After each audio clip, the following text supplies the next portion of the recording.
On enchaîne avec une interview toujours menée par Laura Olivier, journaliste chez Club Patrimoine, qui demande à Vincent Rouanel et Laetitia Baldeschi, tous les deux du comptoir Amundi CPR-AM, quel fonds thématique privilégié pour 2022 ?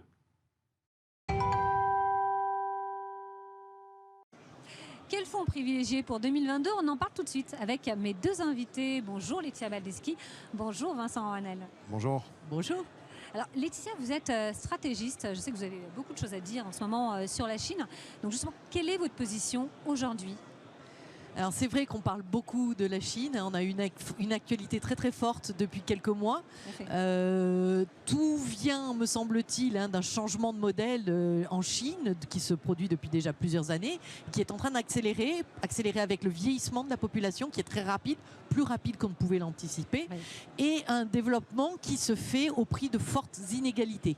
Inégalité dans ce pays, inégalité de revenus pour beaucoup, et donc les autorités sont obligées d'agir. Elles ont commencé à agir en essayant de diminuer le coût de l'éducation, on l'a vu cet été, pour augmenter la démographie, on imagine qu'il y a forcément un lien. C'est un lien effectivement, pour baisser le coût du logement qui est un vrai frein encore une fois la natalité en Chine, et on a pu en voir les événements récents sur les marchés, et évidemment ceci provoque beaucoup d'inquiétudes.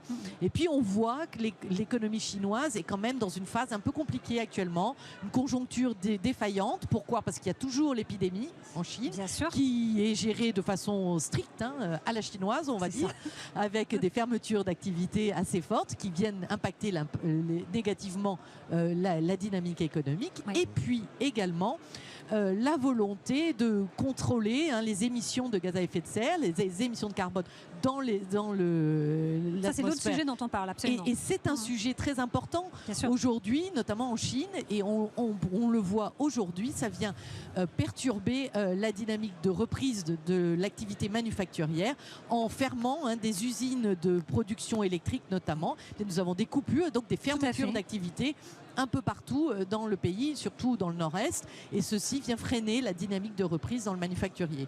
Donc on le voit, plusieurs thématiques qui impactent aussi la Chine, comme un peu partout dans le monde, mais de façon plus violente. Ce tour de vis réglementaire, pour vous, il est terminé ou il va se poursuivre ? Alors je pense qu'il va se poursuivre encore, et dans la période qui vient jusque, me semble-t-il, au début de l'automne 2022, où on aura le fameux 20e congrès du Parti communiste chinois qui devrait voir la nomination pour un 3e mandat, ce qui est exceptionnel en Chine, pour Monsieur Xi Jinping, partant pour 5 années supplémentaires à la tête de son pays. Alors, autre chose, vous êtes connu pour être le pionnier en matière de gestion thématique. On va peut-être en parler avec vous, Vincent. Qu'est-ce que vous réclament aujourd'hui les CGP ? Alors, la gestion thématique, effectivement, aujourd'hui, c'est le cœur de CPR Asset Management maintenant, avec plus de 20 milliards sous gestion. Donc, c'est vrai qu'on a une approche qui est extrêmement sensée. On se base sur les méga tendances. Donc, on a parlé évidemment de thématiques autour de l'éducation. On a la COP26 qui arrive à la fin de l'année, et donc on va beaucoup parler du climat, avec notamment une originalité sur ce fonds, c'est qu'on n'utilise pas un univers de référence traditionnel, on utilise le CDP. C'est une ONG en fait qui va analyser plus de 7000 titres dans l'univers. Alors ça va de titres à des villes également. Des villes qui sont notées pour savoir justement leur impact sur le climat.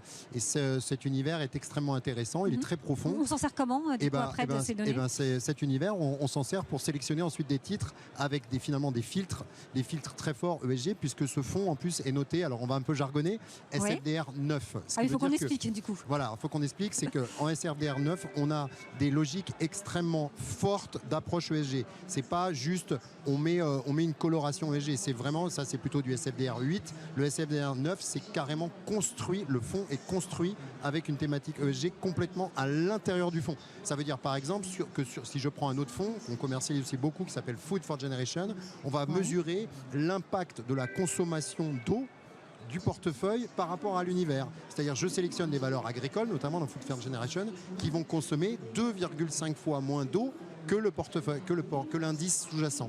Donc au niveau de climate, on a une grosse attente des investisseurs parce que forcément COP26 arrive et donc on a ces attentes-là. Donc beaucoup d'attentes de nos distributeurs sur ce fonds-là et beaucoup d'attentes aussi autour de Food for Generation, tous deux des fonds SFDR bien sûr neufs SFDR 9, ça veut dire quoi?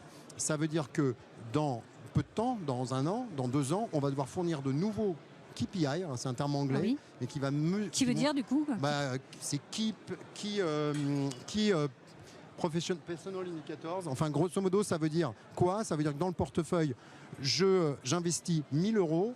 Ouais. Ça va avoir quel impact sur tel ou tel D'accord, c'est quelque chose de très précis. C'est quelque chose d'extrêmement précis. Et il y a beaucoup d'investisseurs qui vont se reconnaître là-dedans.